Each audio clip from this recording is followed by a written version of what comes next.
Bills fans, what's going on? It's DM3, owner and founder of Built in Buffalo. And yes, this is a new segment for us. This is the Built in Buffalo Tailgate. I am one of your hosts alongside my good buddy Stokes. Stokes, how we feeling tonight, man?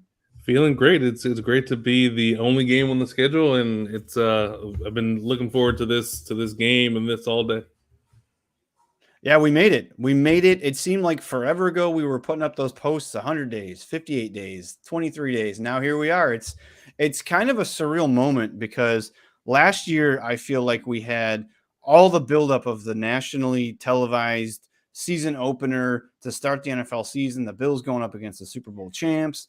And now it's kind of like it's the last game of the weekend. So now it's kind of like we've waited and waited and waited. We waited Thursday. We waited all day yesterday. So we're going to talk about a lot of stuff. Me and Stokes are going to be here every single week, whether it's Monday, Thursday, Sunday, depending on what's going on. We're going to be here giving you the tailgate or the pregame show. First and foremost, Stokes, let's start off the show talking about key matchups. I know this is something that when we were talking about how we wanted to dissect the show and do something a little bit different than just giving hot takes and just score predictions and what this guy's got to do. Talk to me about a matchup that you think is the most intriguing going into tonight's game.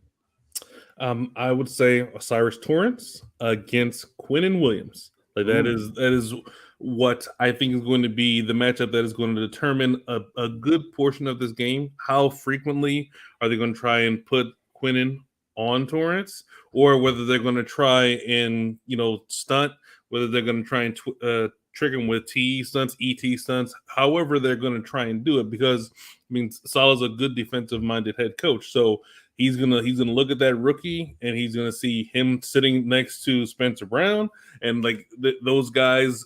He's going to try and take advantage of that. So I feel like, how Osiris Torrance is able to handle that specific matchup, however many times he's on Quinnen Williams, is going to be really important, because Quinnen Williams is one of the best defensive tackles in the NFL. And this is going to be, this is probably going to be what I'm going to be watching on most plays. Like I know as fans, we try to watch the actual play happen, but I think I'm going to spend a good amount of time focusing on that matchup, especially if I see Quinnen lined up over Osiris.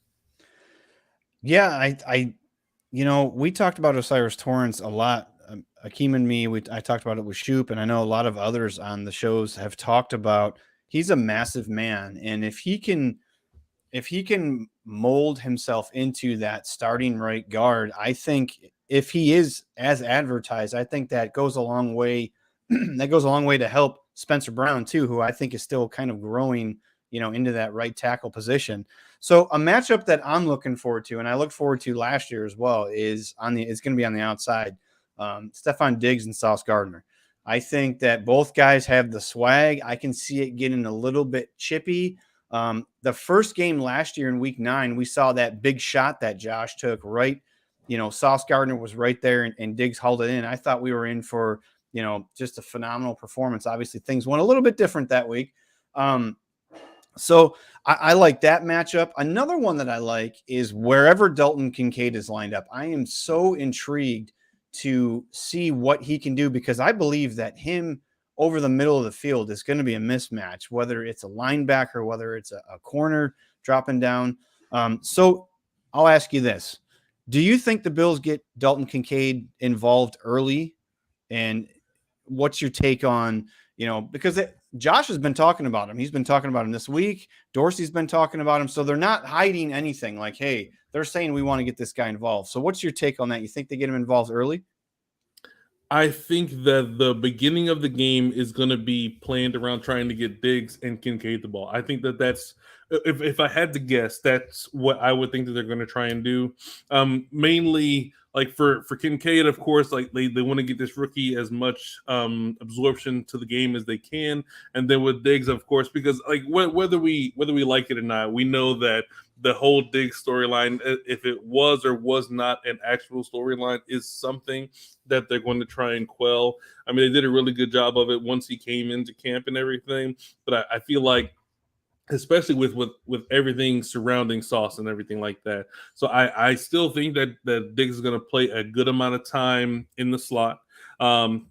in whether that is because Dorsey doesn't want Diggs to have to face Sauce that much, or whether it's just because that's a much more beneficial matchup. Like we understand as fans, we want to see Diggs versus Sauce 65 times. We just want to see that. But what's most important are the Bills moving the football. That's the most important thing we're focused on. Is are they going to move the football? And that's we want that to happen as much and as easily as possible.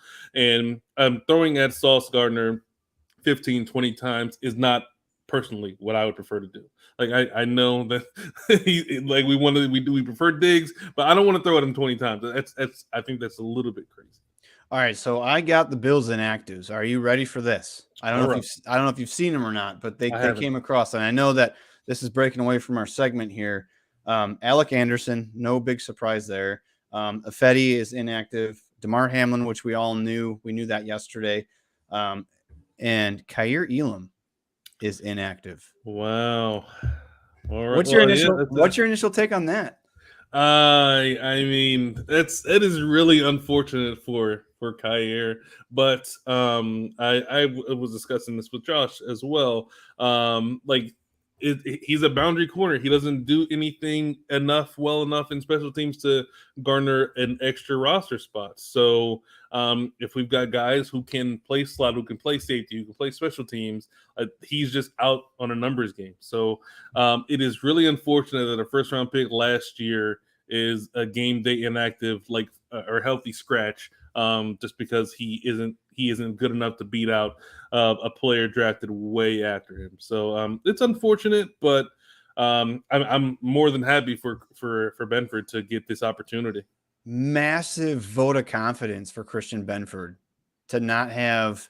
I mean, Dane Jackson's still sitting there, right? But sure. Massive vote of confidence for Christian Benford, and saw him walking into the stadium, and he was just like laser focused. His eyes were just, let's just get in here and let's go. Same with Josh too. I don't know if you saw the video of Josh. You know, he's usually cutting up when he's coming in, smiling with the thumbs up, but he walked in just cool, calm, collected, had his headphones on, his head down with the suitcase, and was just ready to go. So that's still with Kaiir Elam though. Because I don't know if you know this or not. I mean, we haven't spoken as much as I've spoken to a lot of the guys in Built in Buffalo, because our friendship is somewhat newer to everybody. But I'm a huge Kaiir Elam supporter. I think that he is the most physically gifted corner that we have on the roster. So this speaks volumes for Sean McDermott and what they think of Christian Benford. So we'll see what happens. Hopefully it pays off. And you know, there's no substituting going on, and Christian Benford's our CB2. And hey, do you have any issues? I don't want to say issues, but how do you feel ultimately about a 6th round pick getting the start over a 1st round pick? Does that mean anything to you, or does it? Because to me, it just means like maybe the 6th round pick is just that guy. You know what I mean? So how do you feel about that?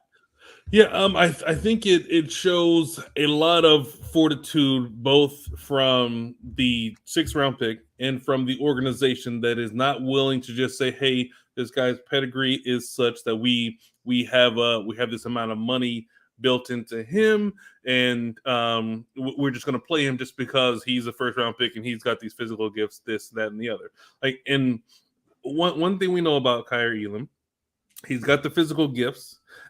He's got the pedigree, but there is just something missing that is keeping him off the field. Like if he was showing anything that would make the coaching staff believe that he can play, they'll put him out there just because they know what he can be. So there's something that we can't see that the coaching staff is seeing that makes them not trust him, and that's alarming for me, is that this guy can't get on the field yet for whatever's keeping him off the field, whether it's he can't keep his hands to himself as far as like holding and causing penalties, because we know that he works. Like the viral video of what he does to prepare for the game, to prepare for wide receivers, that is legendary at this point. So we know that he puts the work in. We know that he cares. So there's a piece that we don't see, we're missing, that is just making them not trust this guy. And I hope whatever it is, they figure it out, because as you mentioned, he's the most talented corner we've got, the most physically talented, I think. So when you couple that with, there's got to be something that we have to unlock to get him to where he should be. And but it shows incredible fortitude from the organization to like, hey, we don't care that this guy makes hundreds of $1,000s less. He's the better player today, right now. He's out there to play. And that, you know what else that speaks to? That speaks volumes to Sean McDermott's mantra of every position is earned. I saw a clip this week of McDermott's presser when he was talking about James Cook. They asked about, is his workload going to get increased this year? And he said, you know what? James has looked good, but it's also going to be earned. Nothing is given. Just because he's the guy that was carried over from last year and we thought highly of him last year, every touch is going to be earned. And so with the Kaiir Elam thing, it's the same thing. It preaches that. Like, Bills Mafia needs to understand, especially on social media, the ones that are saying he's a bust and this and that. We don't see what happens in practice. We don't see what happens in the film room. We don't see how these guys carry themselves in the locker room. Sure, we hear snippets and we see things that that get out there from the Bills media people, but we don't see what Christian Benford's doing compared to what Kaiir Elam's doing. We have to trust these coaches in that they're picking the guys that have earned the spot, and they're going to go out there and they're going to produce for this team. All right, so we're talking about matchups. So talk to me about how you think the Bills have possibly improved what they're able to do against the Jets looking back, because before we came on, we were talking about, did they learn anything from the two matchups last year? The Jets, the only team that held the Bills under 21 points, and they did it twice. So talk to me about what you think the Bills learned from those two games, having all off season. As soon as that schedule was released back in March, they've had all off season prepare for the Jets. So tell me what you think the Bills have learned both offensively and defensively to prepare for this game to be successful. I don't think there is a whole lot to learn, because when you're looking at a divisional matchup, it's going to be hard fought. These guys know us, we know them. Like, it's really going to come down to, can we create the type of mismatches, whether it's on offense or on defense, that are going to get us where we need to be. Like, when you think about the last year's matchups, like Trey White wasn't what we think he is now. There was no Micah Hyde. Like, we dealt with a whole bunch of injuries and everything that encompassed last year. And the Jets, of course, they added Aaron Rodgers, and they added another pass rusher to go along with their interior that's really good in their corners. So I don't think that there's anything for them to. I would imagine their mantra that they're thinking about is last year was last year. Those matchups were those matchups. This is a different team. We've got different personnel. We've got different ways to attack those guys, and we've got different ways to defend those guys. I think that that's what they would preach in the locker room, is that they can't worry about being held under 20. They're thinking that's not going to happen this year, because we've got all these guys on offense that Josh is going to be able to take advantage of. When we don't have to worry about Motor Singletary getting you the 3.5 yards that he always is going to give you. James Cook has the opportunity to take it to the house whenever he touches the ball. So it's I just hope that there's not a lot of stock placed in that, because that team is that team, this team is this team, and this is a much different. It's a different setting, different situation. Is there another matchup that you're kind of intrigued about, or is there something that you want to see from either the Bills offense, defense, a specific player? Is there one guy that you just want to put some tape on this guy so you can kind of see where he's at? So I think that when James Cook, like, it's a guy that last year we saw so many flashes of how quick and elusive and how explosive he can be with the football, and how he's going to handle that as it seems as the lead guy. Like, not really unquestioned, but he's a guy that, hey, we think you're going to get the bulk of the touches at the running back position. What are you going to do with that? And how he's able to handle the likelihood that he's going to see a lot of people whenever he touches the ball. Like when I don't think the rushing lanes are going to be really good for him because the front is stout. And because the corners of the Jets are so good, it's going to allow them to stack the box a little bit better. So when he touches the ball, he's going to have to probably make a guess if he's going to get the ball, and that's okay because he's that shifty. But in a broader point, like Robert Saleh against Dorsey, like that matchup, what is Dorsey now where he was as opposed to last year? Yeah, that's a good point about James Cook. Can we get some screen passes, please? Is that possible? Like we saw him in preseason and we're like, hey, look, they do know how to run screens. And I understand it's predicated upon how athletic and what your offensive lineman can do and can they pull in space and can they do all this other stuff. But when you have a guy like James Cook, who I think is going to have a massive year. I really think if utilized correctly in not just the run game, but in the pass game, get him involved, just get the ball in his hands and let him do his thing. Because I was going to talk about this a little bit later on, but we've heard all off season about, the Miami Dolphins and what do they do? We watched it yesterday, right? They get the ball to guys in space and let them be the athletes that they are and get the run after catch or rack.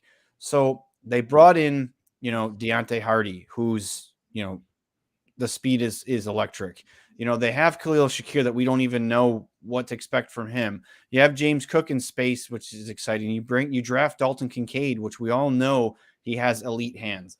So to me, I want to see the progression, not just of a few players, but I want to see if our offensive coordinator has progressed from year 1 to year 2. If he's grown and learned and taken some things that maybe weren't utilized last year. We have 2 new guards that look to be an upgrade from last year so far. So I want to see, what are you able to do? And another thing too, and I want to talk about Josh for a minute. Like, can Dorsey dial up plays that seemingly don't take forever? Because we know the pass rush of the Jets is going to be there. We know the interior is going to be there of that Jets defensive line. So are you going to wait for Josh to let these routes develop, or are you going to just go 1, 2, 3 balls out? Because I think now the skill position players that the Bills have added, and they already have, like, why not line up Gabe Davis in the slot and see what he can do? Get him involved, get his confidence going. We all complain about his drops, but get him involved early. Get Josh some easy routes. Line up Diggs in the slot. Get a couple quick slant passes to Dalton Kincaid or get Knox involved. Like, just short stuff to get Josh going early so that we don't have to rely on third and fourth quarter Josh, where he's trying to throw the ball 24, 25, 30, 35 yards downfield. So is that something that you think that is going to be implemented? Is that something that you want to see now that you see the personnel that we've had since the draft in April, right? Everything is set. We have the receivers that we have. The drafting of Kincaid, they went out and got Damian Harris, and they have Latavius Murray. They have vets on the roster that can contribute. Are you looking to see that earlier? You think that's something that's going to take time going into the season? What's your thoughts on that? Because you brought up Ken Dorsey, and I want to pick your brain a little bit and see what you're expecting from him to start this game. So my expectations are that he's probably going to lean more towards getting those short, quick passes because of the fact that they know this defense is as good as it is, and they know they don't want to try and have Josh drop back and to seven step drops, have him sit in the pocket for 4 or 5 seconds trying to get something deep. Like, I don't think that type of thing is worth it. The thing about it probably is that they have to get that through to Josh as well. Like, it can be one and both of them. It could be Dorsey saying, "Hey, we're going to call this shot play," but if it's not there, like, you get the ball out, and Josh is thinking, "We're calling the shot play and we're throwing the shot." And so that can be right. What's going on in the play call, and it's just a matter of. And that's one of those things where we don't always know. Like, all we know is that, hey, Josh is in the pocket for 5 seconds. But it could be one of those situations where it's throw it short, or if he sees he's got one-on-one with Gabe over on the left side, okay, I'm going to throw this at Gabe because I trust Gabe over DJ Reed. Like that could be where he's at.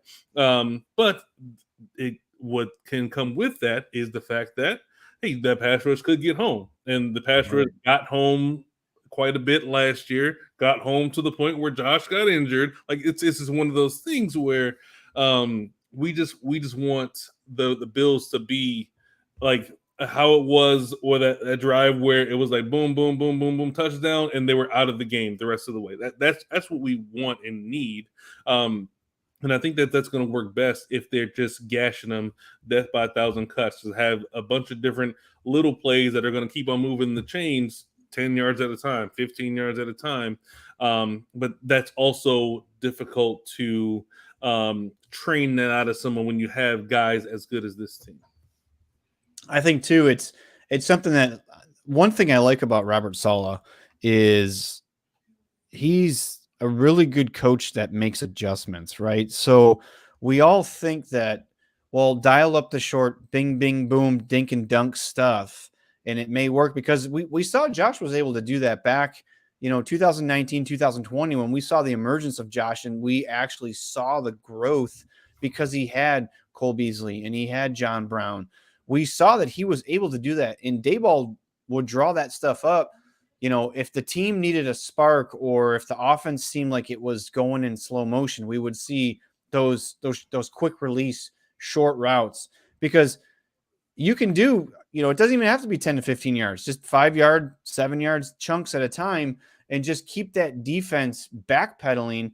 But what I was going to say is, what I like about Robert Saleh is his ability to adapt, and he has the personnel on defense to adapt to that style.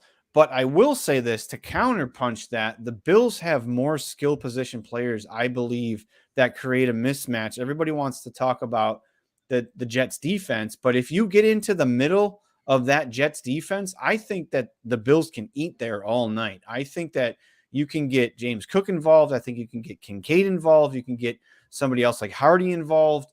I really like Trent Sherfield. I feel like he's sure-handed, and I feel like he's a mismatch for a DB or a corner or a safety. So it's going to be interesting, because I don't know how many highlight videos I've looked at of Josh Allen, and the play is developing, and you look off to the side, and there's just a running back just standing there at the sideline like, bro, I got nobody in front of me, but you don't want to take the easy one. And I know that that's something that the Bills have, and Ken Dorsey and Sean McDermott have probably tried to just beat into his head. Like, look, turn your head. That guy's right there. We know you can throw it a country mile, but take the stuff that is going to be given to you, because not only is that going to make you more successful because it's an easier percentage play, but it's going to give your career some longevity too, because you're going to be starting to take these hits that are unnecessary because you are waiting too long in the pocket for these plays to develop. You know what I'm saying? So it's going to be interesting to see. I mean, maybe they don't start that way off the bat. Of course, I'd love to see him just come out and take a shot, 45-yard pass to Gabe or to Steph or something. But I do think that Ken Dorsey is adaptable to the fact they might come out and just run the ball. They might just come out and try to run the ball for a minute and be like, look, you thought we were just going to pass. You thought we had all these slot weapons. You thought we were going to dink and dunk, but guess what? Here's James Cook and Damian Harris, and we're going to run the ball down your throat. No, by the way, next drive, we're going to just dink and dunk down the field. So hoping that it works out that way. Again, a lot of things don't always go as scripted. The first few drives of the game and of the second half are typically scripted. It's all about execution. Let me ask you this. How confident are you in the upgrades, quote unquote upgrades, that the Bills have made on the offensive line going into an extremely tough defensive front that the New York Jets and Robert Saleh are going to put out there? How confident do you feel as opposed to the guys that the Bills had on roster on the offensive line last year? I feel like, as much as, we've pounded on Roger Saffold like for an entire year. Like that's addition by subtraction. No matter whether it be Ryan Bates out there or Osiris Torrance, that situation, like he just wasn't the guy he was in the previous years, and that's fine. He was much older, but I think in that respect, the interior between having McGovern, having Torrance, and then Mitch Morse out there. So I think the interior is going to be as good as it has been in quite a bit. I feel confident, much more confident than I was last year. But at the same time, when it comes to pass rush and everything like that, like pass rushers for the most part, they have the bigger advantage when it comes to trying to get after the quarterback. And when you the thing about the Bills offensive line is none of them are like super great. Like they're all solid. They're all good players. Deion Dawkins is good. Mitch Morse is good. Connor McGovern is good. And we hope Osiris Torrance can be great, but I doubt he's that today. The Spencer Brown, he's the wild card in all of this, I feel. Because he's the guy I think with the largest range of outcomes. Like we could, if he played today, had 60 pass block attempts, and then he blocked every single time, no holes, no nothing. You're like, okay, well, I think Spencer Brown's really good. But if you could also see him 60 pass block attempts, and he could miss 15 of them, and Josh could be on the ground, 5 times because of Spencer Brown. Like those are things that you can both see those things because we've seen him at the tip top, and we've seen him look really, really bad out there. So he is, I think, the biggest wild card in all of that because he can be really good or really bad, and we don't really know what it's going to be until we're already in it, and we have to live with the results. Yeah,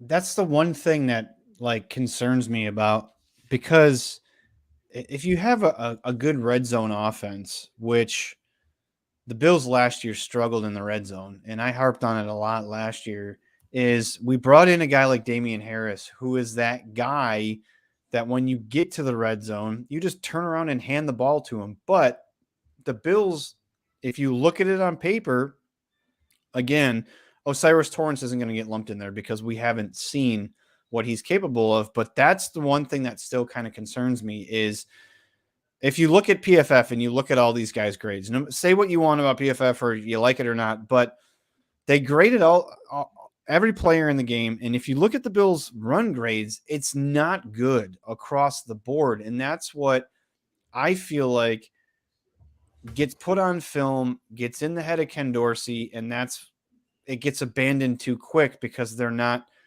it's not structured in a way for our guys at their skill set to be successful. We're trying plays with guys that aren't capable of doing what other offensive linemen can do, quite honestly. And it sounds like I'm making excuses, but like you said, we don't know what Spencer Brown is, right? We still don't. Year 3, hopefully this is the year he takes the step. We still don't know what Osiris Torrance is. We hope we know what he is.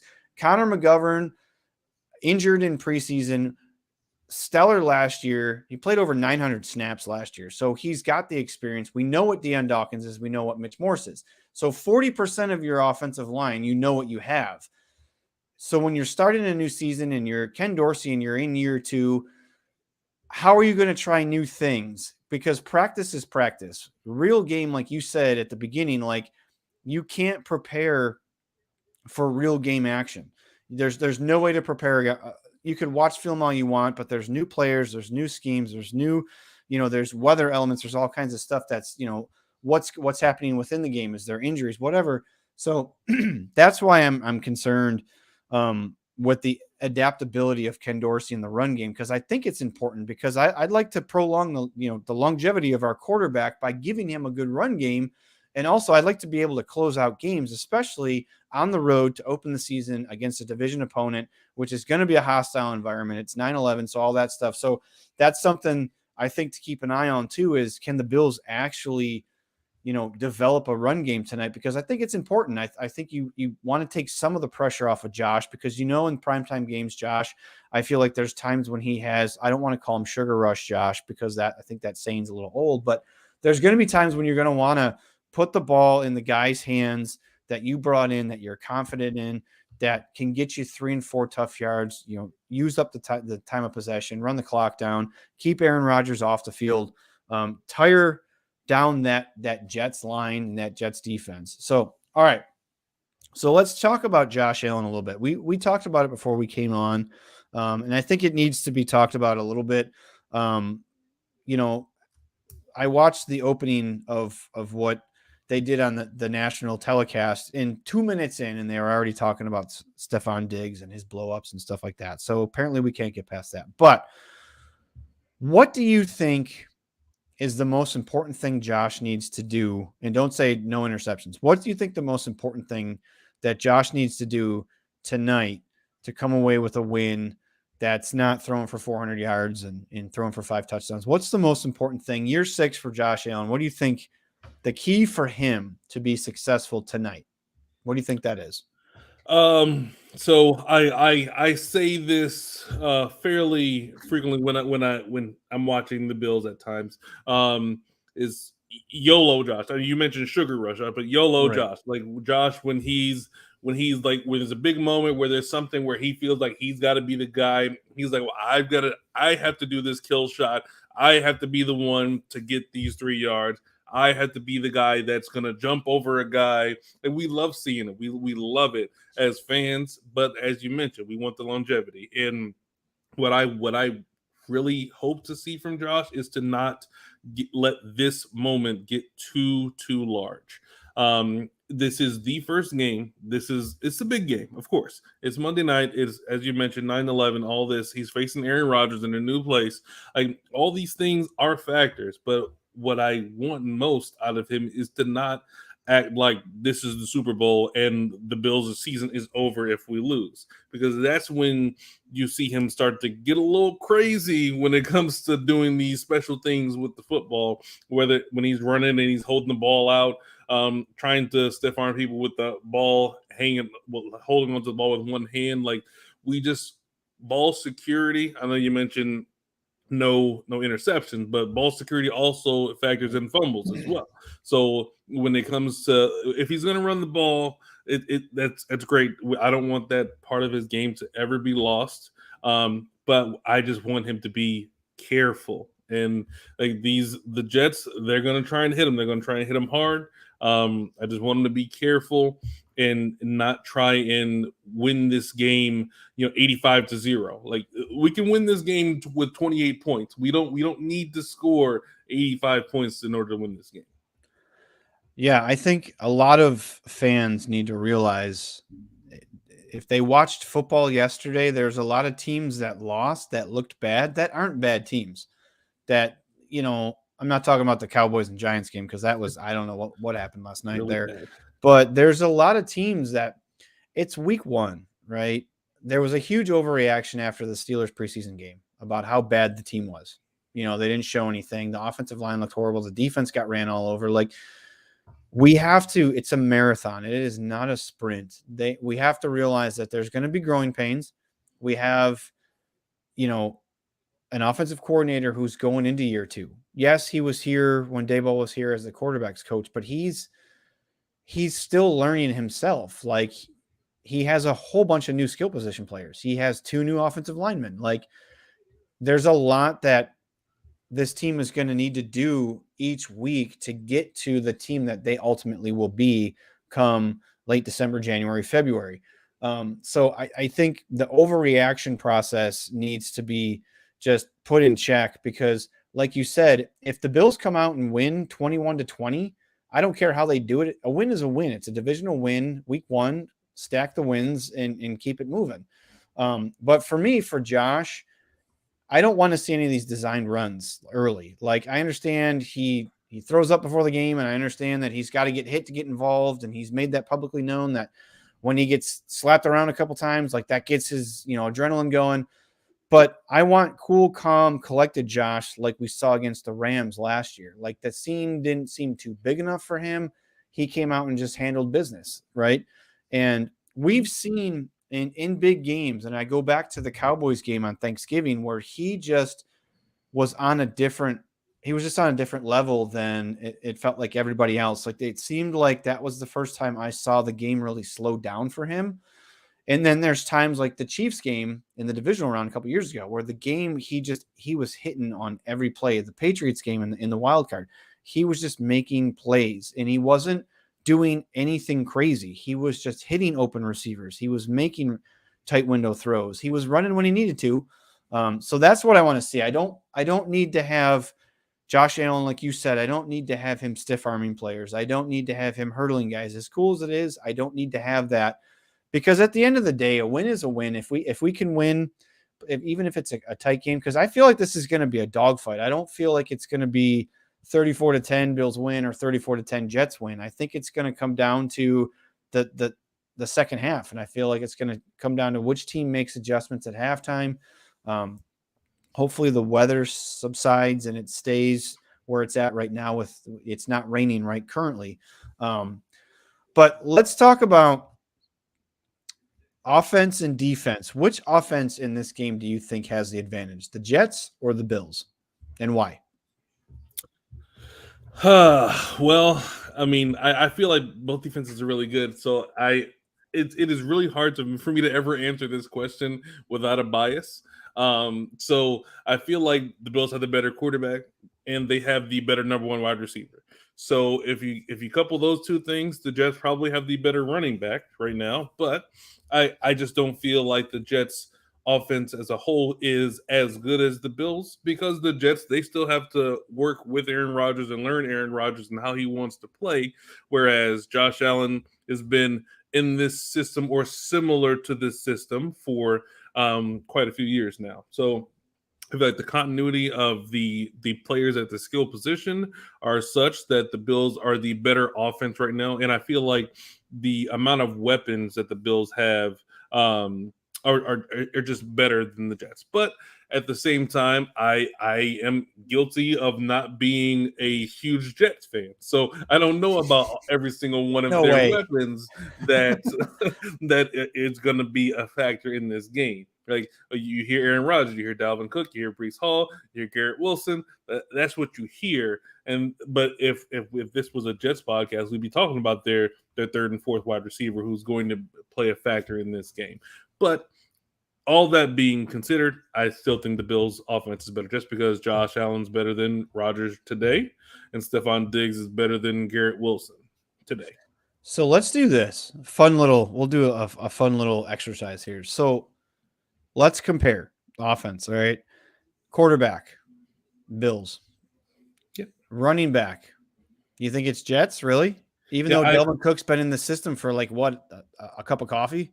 Yeah, I feel like, however, Dalvin Cook, like he was never not good enough to be on a team. Like he's always been a really good running back. He was a really good running back last year. So it was never a fact of he wasn't good enough to be picked up by a squad. It's just that he wanted more. He felt he deserved more money than he was being offered. So based on that, I would still take Dalvin Cook if this was 1-for-1, contract for contract, like versus James Cook today. Like if we're talking next year, the year after that, I don't know. But today, I think I'd take Dalvin Cook. All right. So wide receiver room, Bills or Jets? I mean, I start with the alpha, and Stephon Diggs is that. Right. And Gabe Davis, like I don't think the Jets have a number 2 wide receiver that's as good as Gabe Davis. Like as much as we like to get mad at Gabe for everything that encompasses him, like he is really good. Like he's a really good player.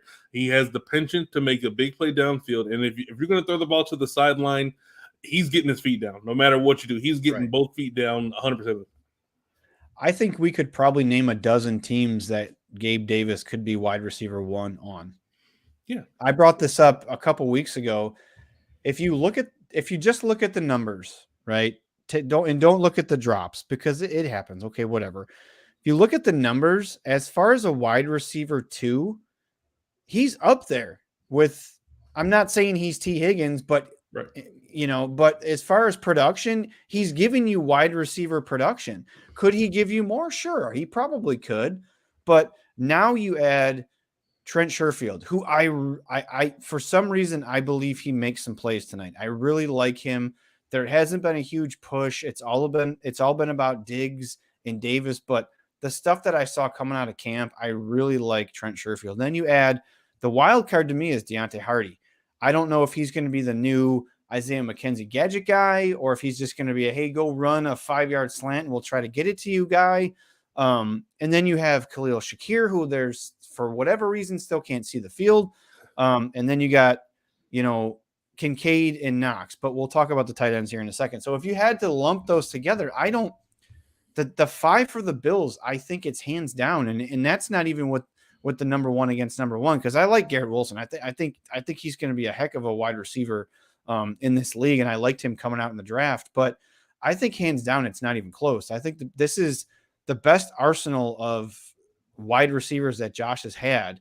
And it's all about, we wanted upgrades in the offseason. We all saw that they were in on D-Hop and all this stuff, but I feel like they upgraded heavily over what they had last year. I mean, we're talking about Isaiah McKenzie was wide receiver 3 last year.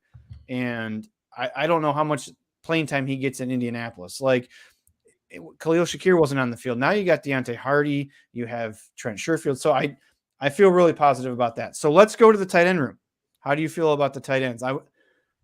Kincaid probably gets an asterisk because we don't really know much other than what we want to believe he's going to be.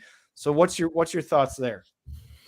I mean, I don't think so much about Tyler Conklin. Like I don't.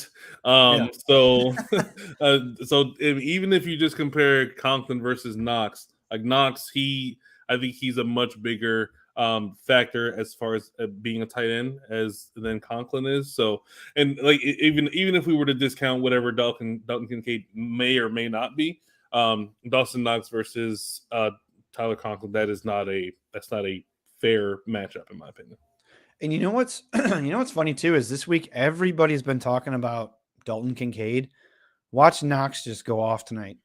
Yeah, I mean he's paid well, and he has a penchant for making scoring touchdowns when the Bills need him. Like he's been really, really important to whatever his team needs him to be, and I feel like he's going to continue to be that. So I'm really excited to see how he's going to be, like, because like you said, he's slept on because with all the other guys that have been added on, Dawson Knox, he's still really good. As far as, okay, so I'm going to take this in another direction. As far as in Bills, I don't want to say history, but say the past 50 years, is Dawson Knox the best tight end that the Bills have ever had? I mean, think about it. There's ways to look at it, right? Because you can look at it from what does this tight end do well? Like, does this tight end block? Is this tight end like Lee Smith? Was he brought in to block because he's an excellent blocker, or does this guy produce? Like, to me, the production outweighs can he get in line and can he block? Like, what's your thoughts on that? Yeah, I mean, I think it's really hard to go against that. I mean, he's not Pete Metzelaars, so I mean he's not that. So as far as success, you'd say that Pete was more successful than Dawson was, but at the same time, Dawson, like he's affecting the game in more ways, but it's also different eras, Right. like it's tight ends are being used much differently, and he's a tight end that although you're not gonna run to his side if you don't have to, but he's a capable blocker. And like he's a threat with the ball in his hands, and that is really, really important in this brand of football now. But like, if you talk about the last 10 years, even, like, yeah, he's the best tight end that we've had as far as like in-house and trying to build with. Better than Charles Clay? Well, I mean, Charles Clay, he had his moments. He had a moment or two. He did have his moments. I was so excited for when they signed him. I'm like, man, this guy's going to blow up. Tyrod's got a weapon. What? And then, no, not so much. All right. So let's talk about the trenches. Offensive line, Bills, Jets. Who do you give the advantage to? Well, only because I don't really trust I don't trust the entirety of the Bills' offensive line. I'd probably give it to the Jets. Like if you look at who's the best offensive. If you were just gonna pick, like if you held all 10 of them together and just went after picking them, you'd probably pick Mekhi Becton first, probably, and after that you might pick Elijah Vera Tucker, or you may go Deion Dawkins if that's how you want to do. I wouldn't argue with you if you wanted to take Dawkins over Vera Tucker, but I think that Mekhi Becton, he's the top end of the offensive line. I'd probably give the nod to the Jets offensive line just because, as you mentioned earlier, like 3 of the 5 positions that the Bills have at offensive line, you're just not super confident in. Right. The interior of the Jets line is not good though. So is that something that we should keep an eye on tonight? They're not good. Their guard positions are not good. Center not so much, but guards, I mean, this might be an Ed Oliver or Jordan Phillips type of oh, did I hit a nerve with Ed Oliver? No, I mean, I just, when I couldn't have been more excited when the Bills drafted Ed Oliver. Like, I was jumping for joy. I was just hoping, if this guy's Aaron Donald light, this is a great pick, and I think he is also a product of the defensive tackles taken around him and near him. Like all the other guys that were taken near him, they've been great, and he just hasn't been that, and that's not his fault. But he came in like he was the number 1 college recruit out of high school. Like he was that guy. Yeah. He went to Houston. He was really good in Houston. Like, and then the Bills got him at 10.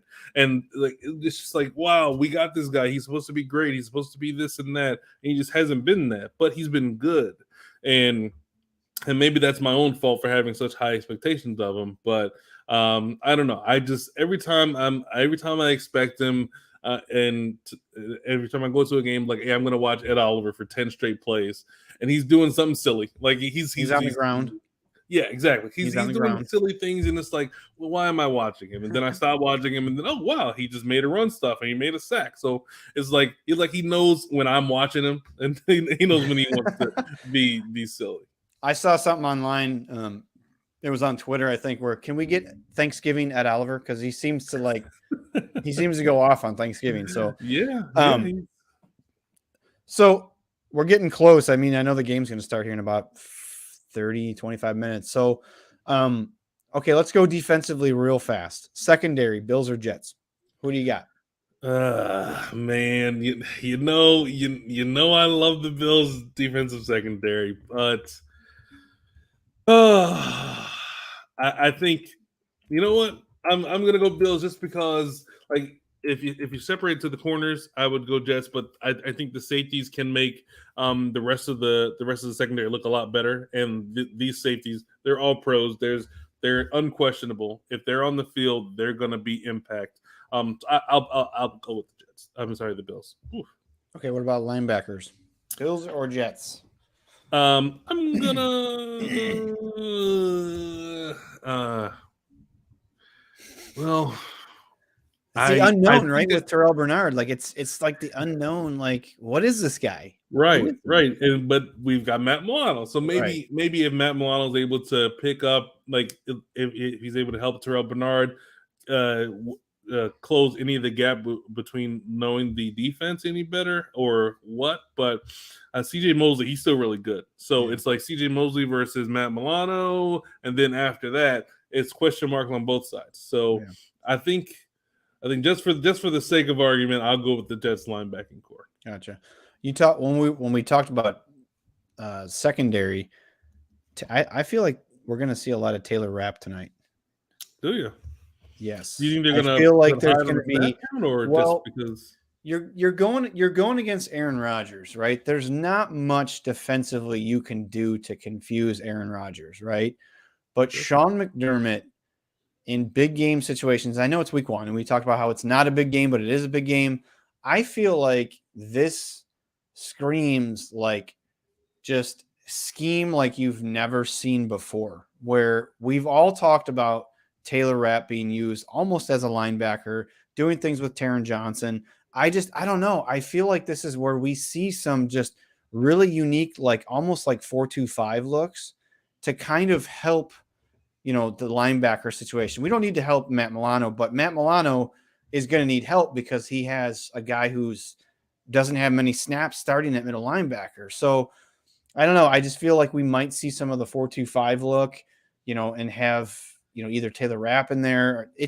I don't know. I like his skill set, and I feel like he's the contingency plan for whatever we're doing with Micah Hyde and Jordan Poyer when that comes to fruition. So, all right, defensive line. I think I know where you're going to go with this one. Who do you got? Bills or Jets defensive line? It's the Jets. I think just with the way Quinnen Williams can wreck a game entirely. And games can be won and lost right there in the middle of an offensive and defensive line. Like without Vaughn, if Vaughn was out there, I think it'd be a closer matchup as far as comparing the two. But when you're talking about what they can do on the defensive line, I'm going Jets. So, all right. So let's do this since we got probably about 10 minutes. Let's do some score predictions. I'm not a huge fan of doing score predictions. I like to just more talk. I mean, we can, but I like to more talk about like how I feel the game is going to play out. Score predictions are so hard. Like it's impossible to nail down a number. But how do you see this game going? We'll go that way instead of giving me a score prediction. We'll do that each week now instead of just saying, give me the numbers. It's going to be 31-24. Like, how do you see this game going? I know it's hard because neither of these teams have played yet, right? We know of them from last year in preseason. So let me know how you feel, how this game's going to play out. I think if the Bills go over 20, their chances of winning are 85% to win the game. Like if they just go to 21, they get their third touchdown, 85% chance of winning. I just don't feel I know I love Rodgers. Like he's really great in all of this. I just feel like if the Bills have gotten to 21 points, that means that the Jets are having a really difficult time stopping the Bills, which is going to in turn lead to the Bills controlling the game a little bit better. If you told me the Jets won this game 35-24, I would be really shocked. I just can't see that happening. I feel like the Bills, if they get to 21 or more, they're going to be controlling this game because it's a divisional game, and I just can't see how their defense, if they can't keep the Bills out of the end zone, how they're going to win this game. And so that's where I see it as far as if we go under 20. I mean, that's probably true in most NFL games. If you go under 20, your chances of winning aren't very good. But I feel like if it's a low scoring game, I think that Josh Allen is more likely to make that critical mistake than Aaron Rodgers is. Aaron Rodgers, like he is historically safe with the football, so he would rather throw the ball out of bounds than throw a ball that one of his wide receivers might not catch. So when you compare those two guys, Josh Allen, he's more likely to make that play that's going to win the game, but he's also more likely to make that play that's going to lose the game. That makes a whole bunch of sense. Stop making too much sense, man. That's too much. I agree with almost all of that. Like I think if you look historically, just the Bills and Jets have a lot of people will say that Josh Allen doesn't have a lot of good film against the Jets, right? Okay, it was 2 games last year. Yes, the Jets have improved. The Jets have added Aaron Rodgers. I also think that the Bills have improved drastically. And I'm not just throwing things out there. I think offensively, the Bills have gotten a lot better on paper. That needs to translate on the field. And like you said, if they score 21, that's a really good chance that the Bills offense has done things right. They've sustained drives and, they've kept Aaron Rodgers off the field. I agree with you. I think the Bills are going to come away with a win. I think it's going to be a close game. It might be a little too close for some of us because I do feel like these teams haven't played yet. And there might be some moments, whether it's in the first quarter or in the first half, where we're like, geez, that was ugly. What are we watching? What is going on? But then there's always time to correct things. I will say that I feel like the Bills defensively are going to show a ton tonight. And I feel like that's going to be a key factor in this game. I feel like the defensive line rotation that the Bills have, you brought in Poona Ford. I love Daquan Jones. I feel like Groot is healthy finally. You have Leonard Floyd in the mix now. I feel like there's a lot of new pieces and healthy pieces that are going to get the Bills defense, in really good shape. And I don't feel like Aaron Rodgers is Aaron Rodgers of even just 3 or 4 years ago, where his mobility, we don't talk about Aaron Rodgers as a mobile quarterback, but his mobility to escape the pressure and stuff like that. And I think that's gonna get to him. So I do think the Bills will win.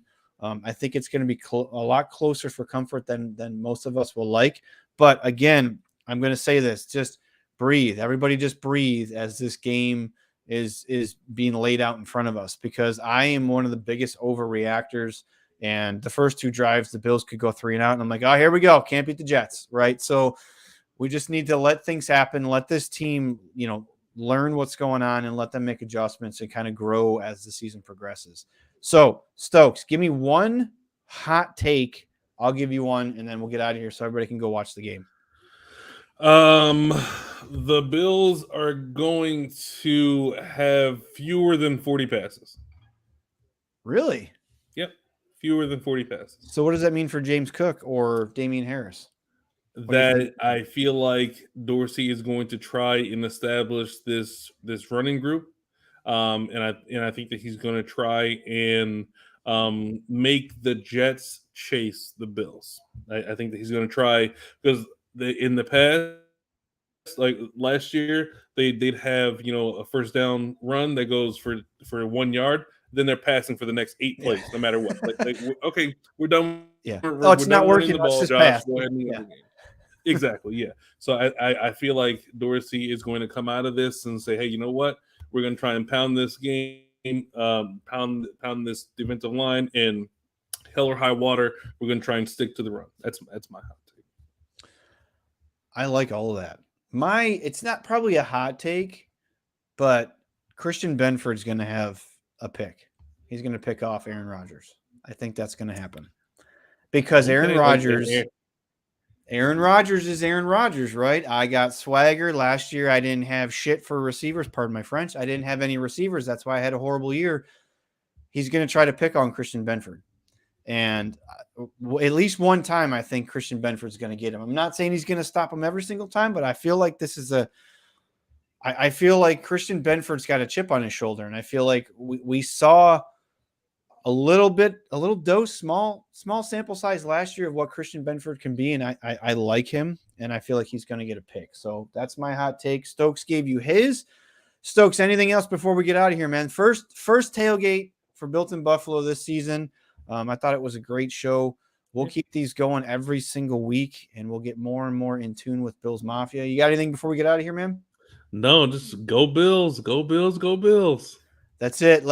So Josh is from Bills Chat is going to be live at halftime. So come back to all of our social media platforms, Facebook, Twitter, and YouTube. And Josh will be here giving you all the updates and what to look forward to in the second half.